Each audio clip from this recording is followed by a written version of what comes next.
ជំរាបសួរបងប្អូនទាំងអស់គ្នាតារា Kitchen សូមស្វាគមន៍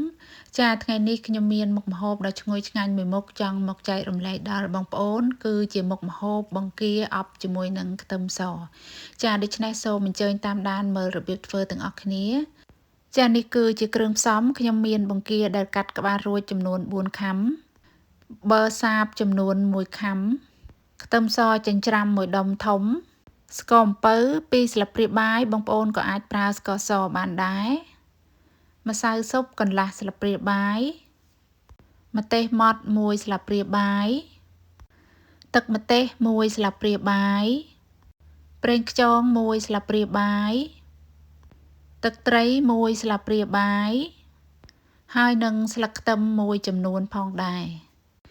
ចាជាដំបូងហ្នឹងគឺខ្ញុំចាប់ផ្ដើមយកចុងកន្ត្រៃលោកចូលទៅក្នុងខ្នងបង្គារួចហើយធ្វើការកាត់ឲ្យដាច់ជាពីរ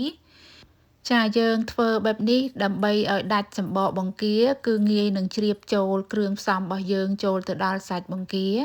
ហើយមួយទៀតគឺងាយនឹងដកហូតខ្សែខ្មៅនៅក្នុងខ្នងបង្គាចានេះខ្ញុំ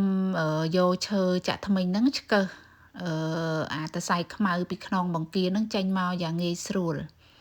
ចាហើយនឹងងាយជ្រាបចូលគ្រឿងផ្សំរបស់យើងនឹងចូលទៅក្នុងសាច់បង្គាសាប់សាច់ទៀតបើសិនជាយើងអត់ឆូតបែបនេះគឺអត់ជ្រាបចូលទៅដល់សាច់បង្គាទេគ្រឿងផ្សំរបស់យើង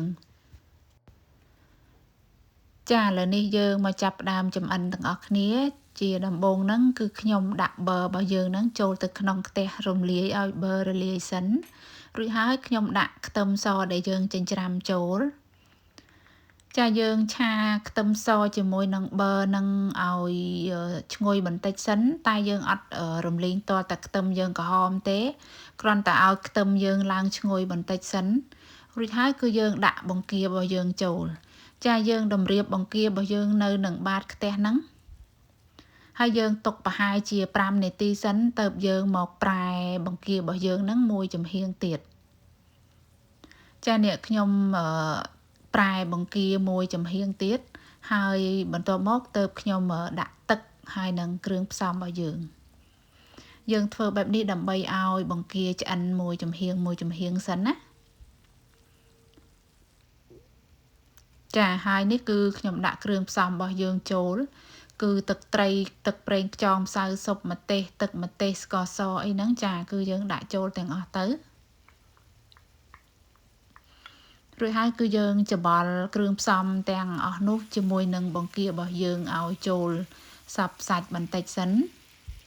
ចាមុខម្ហូបមួយមុខនេះគឺធានាថាឆ្ងាញ់បងប្អូនមិនត្រឹមតែអាចហូបជាមួយបាយនោះទេគឺយើងអាចហូបជាមួយនំប៉័ងកាន់តែមានរសជាតិឆ្ងាញ់ថែមទៀត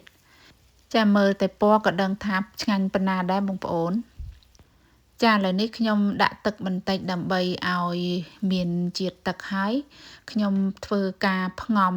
ដោយគ្របគម្របទុកចោលមួយសន្ទុះដល់ពេលដែលទឹកនោះពុះគឺបានន័យថាបង្គាយើងនឹងឆ្អិនរួចរាល់ហើយបងប្អូនហើយយើងរោយស្លឹកខ្ទឹមឬក៏ជីតាមចំណូលចិត្តរបស់យើងទៅគឺរួចជាការស្រេចហើយបងប្អូនចាបង្គាអប់ខ្ទឹមសរបស់ខ្ញុំបានមកដល់ទីបញ្ចប់ហើយខ្ញុំក៏សូមអរគុណបងប្អូនដែលតែងតែចំណាយពេលមើលវីដេអូរបស់ខ្ញុំសូមជួយ share វីដេអូនេះឲ្យបានច្រើនផងចាសូមអរគុណសូមជម្រាបលាបាយបាយ